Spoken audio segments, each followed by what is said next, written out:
Hey guys, welcome back to Big Roof Fix. We're going to be testing your AC compressor, and if you just have a test light.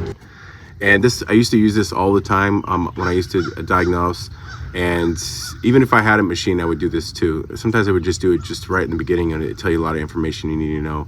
So yeah, we're going to use this, just this. Is this the only thing you have? We're going to show you how to use it and tell you a lot of information. So let's get to it, and please like and subscribe, guys, and all the tools in this will be in the description. So let's get to it.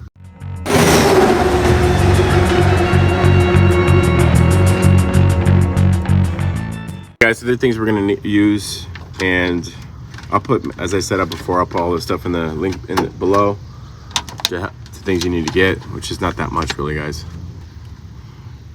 I got these first. Let's go over these. These are T-pins. Using these, you can go to Walmart, get these in the sewing aisle. These are I use for back probing. You can use a paper clip, but these are very. And if you want to go to Walmart, they have them at Walmart in the sewing section. Or I'm going to put a link in below. And they're really cheap. They're variety. You got two different sizes. Really small, which I use a lot. Especially this one, we're going to use the small one. And these are for the bigger wires, and they're perfect. But if you have them next to each other, you want them to touch, so just be aware of that. This is what they're simulating, is this back probe right here. These are cheap too. I'll put that link in the description also, and that's what we're gonna be using, this and that. So back probing is this, guys. So two different sizes. These, you get these T-pins at Walmart sewing section. These are great. I've used these for 20 years, guys. There's different sizes. You usually use this one. It's smaller. You go behind the wire when it's plugged in. I use them when plugged in too, and so you can get a reading. So you can use your meters and your testing, like test lights and voltmeters, power probes, and you're taking a reading off the back of the wire, see if there's power or negative, right? And this is what it's assimilating. Is this right here? This is the back probe that's hooked to a wire. I'll put these in the description too. They're not that expensive. It's the same thing as what you're doing, but the difference is that you won't be touching wires. So when you're using these, you want to make sure you can bend these around to not touch wires, because one's maybe positive, one may be ground. So you got to be careful. This what you use these for. But these are cheap, and I use them all the time. So just be careful when you use them. That's all. And here's what this one looks like. The back probe. Same thing. You're just using those T-pins. You're just going behind the wire to get a reading. That's all it is. This has an end on it, jumper wire end, so you can get readings. So don't be. These are all mechanics use these, so they're very simple. Kind of do both. And the jumper wires, guys. We have two jumper wires. I have tons of these. I love these. These are not expensive. Not expensive. And we have two jumper. I want to use black and red to identify a ground and positive and ground for you. And definitely the test light. This is just a cheapy test light, guys. So yeah, it's not that expensive. So we're going to use this to troubleshoot the AC system. And here we go. And I'm going to show you how to basically, if you don't know, a test light just shows you. It's not gonna be like totally vague. You're not gonna see the voltage, but if you just test your light, and it's pretty bright like that, so you're gonna see a 12-volt system. If your car starts, you're getting 12 volts. So that just tells you that. So right there, you get 12 volts, and probably more than that, 12.7, 12.8. And so if you're down below and you're testing and the light's really dim, then probably you have low voltage. So you might want to go in depth more. So I just let you know that before we get into it. So let's get down to the AC compressor, and I'll show you how to. We're going to talk about that and the basic things to look at, and let's do that now, guys. You got this is just my Ford. This is my Ford 2007 Ford Escape, which is going to be the guinea pig. Everything works on it. So when we're talking about when your compressor don't work, it's again, sometimes it's because there's low freon. So on your system, you got sensors here, one here, on this particular one in here, and I'm not sure which one is which. You would have to look in the manual to verify what they're doing. But I know for sure one of them are looking at the freon level to tell you the pressure, to verify it's with inspect to tell the computer that it's low on freon, so it won't turn the compressor on and damage it. So that's That's what one of the sensors is doing. So the check we're doing now will tell you, verify that you have enough freon, or within spec of the sensor, that you have good freon. So that this will tell you too that you have freon. If you get power and you have a good ground, especially if you have power and then and ground, and you know that there's good freon in the system, unless the sensor's sticking. Well, that's maybe vague, but we're doing generalities. I don't want to just general stuff. All right. So on a system, we're going to get to the system out. So every car in the front, in front of the radiator, they're going to have a condenser. This little thing right here on this particular model, they're going to have it right in front of the radiator. They're going to have a condenser, and then you have lines that come out. Then you have your ports. Look at your ports, and you have accumulator. And then down below to inside the cab, it's always going to go in the cab. You have the evaporator, and you have, but before it goes in the cab, you're going to have a expansion valve or an orifice tube. It just depends, but they do the same thing. And then if you see your lines, to verify your lines on all systems, on automotive, trucks too, is the bigger the line, the big line is low side, is going to be the blue, low side, low pressure. And the small line is going to be high side, and it's going to be hot. So yeah, that's definitely an indicator if you want to know which one is which. So high side, low side. And a quick check on your air conditioning system while it's running. Just be safe. You could just touch things, and you can tell a lot just by touching it. If you go to the back of the car, the big line is going to be really cold, right? If it's really cold, that means it's probably working. And the inside one is going to be like lukewarm going in the cab. But if you get more close to the engine and coming out of the compressor, that little line is going to be really hot. So you just got to touch it. If it's really extremely hot, then you know that it is working. And if you have like something frozen up in here, that means you probably have a blockage.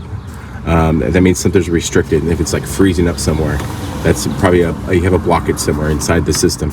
So that's what that indicates. So that I'm just giving you a little bit of information there. So follow your lines down to your compressor.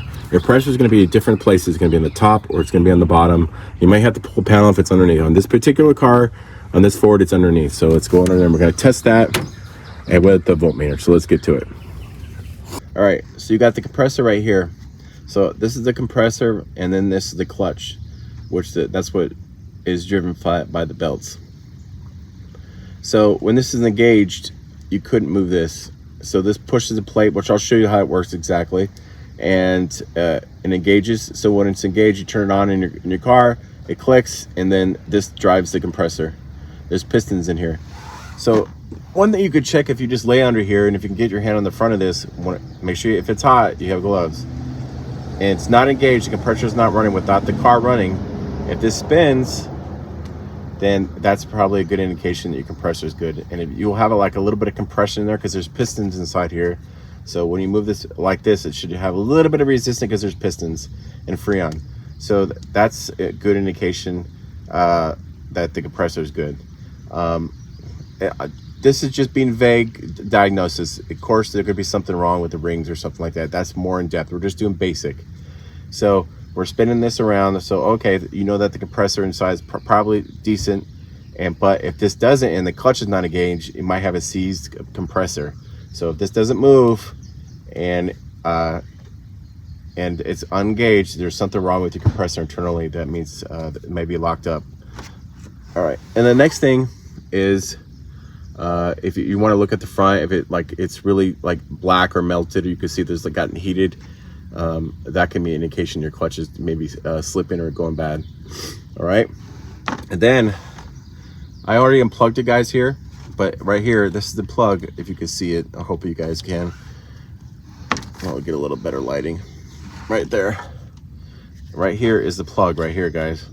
So if you guys can get to it, just depends on your car or truck. If you can get to it, or if you can't, you can always back probe it, with it on there too. But you want to be careful. This is going to be running when you're trying to test it. So if you can unplug it, we're going to unplug it, and we're going to pull it away from the car, and we're going to test it. So when this is running, you want to be careful, guys. Don't get in and around when you're testing. So we're going to put this right here, and yeah, we'll put that there, and we're going to back probe these, okay, with the light. So let's do that right now. And see, I already got like a little one here. If you guys can see, I already back probed the little one. You guys can see that, hopefully. Back probed the little one. And we are going to, if you're doing the T-pins, you don't want them to touch. They'll spark and blow your fuse, so be careful. I always get a jumper wire, so you don't have to be, you can be further away from when you test. So you definitely want, on these T-pins, you can bend them away from each other. Just be careful they don't touch. And we're gonna take that right there, and we're gonna start the car. And oh yeah, first you want to set your, you want to find a good place for your for your test light. Sorry, you want to find a good ground on your engine, and you want to verify that it's working, because you'll get wrong answers, you know what I mean? So verify that your thing is working and find a good ground somewhere. And you can always go back and get an extension and test it out your battery to make sure you're getting a good ground. All right, so let's start the engine and go from there.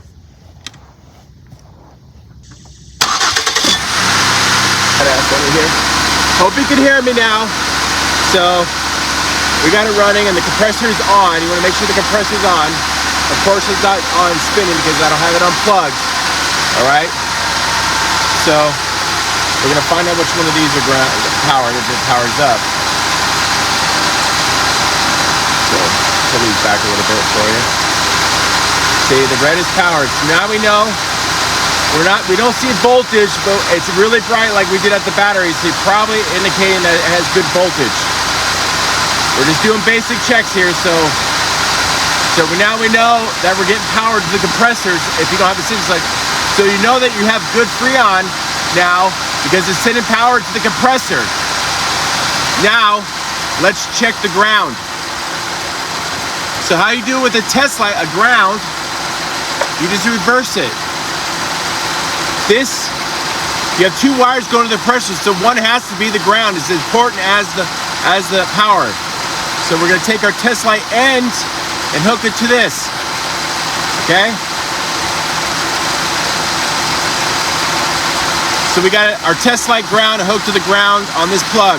So now we're going to verify this ground is working. This is great troubleshooting, guys. That helps a lot. So now it should light up.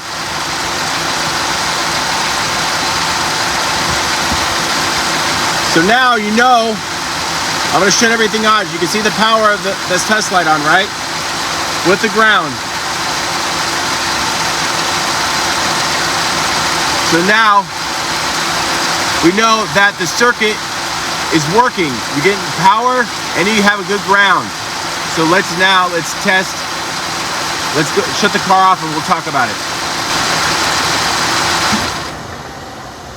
All right, guys, I hope that helped.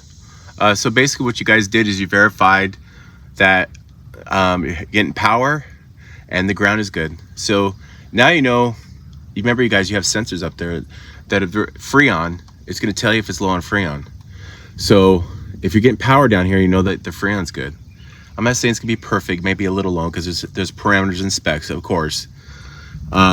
So now you could test the clutch. This is probably, you have an indication that before we checked the compressor, it spins, so you know it's not locked. So probably the compressor coil is probably bad and the clutch is not working. So now you know probably the clutch is probably bad in your compressor. There's a way to test that too. You could test, you could send power and ground with a power probe, which I do all the time, and you can click it back and forth, and I'll show you that right now how that works. I have a video on that too. I'll just put that in right now. That's the great thing about a power probe, guys. Now I know for sure that the clutch works and it doesn't move at all. See, I can't move it. If I let go, so you guys can see that pretty good. It's engaging. When your car's on, the AC's on, it's not moving. It's pulling the compressor off, on. If it doesn't work when you do this, guys, that means the coil pack is bad in here. It's a little coil pack, and it magnetizes and it pulls the front of the plate in. So now you know that your clutch, the clutch is bad.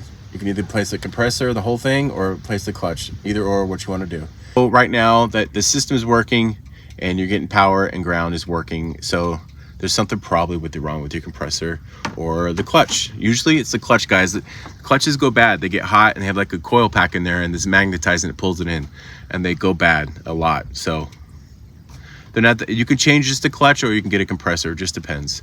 So hope this helped you guys out and hope that worked out for you. And hopefully it's the zap 2 screws for you. All right, guys, please like and subscribe. All the tools will be back. I'll be in the bottom of the description. I hope this helped you out. I'm gonna do one with the voltmeter too, how to use that too if you only have a voltmeter. So let's go.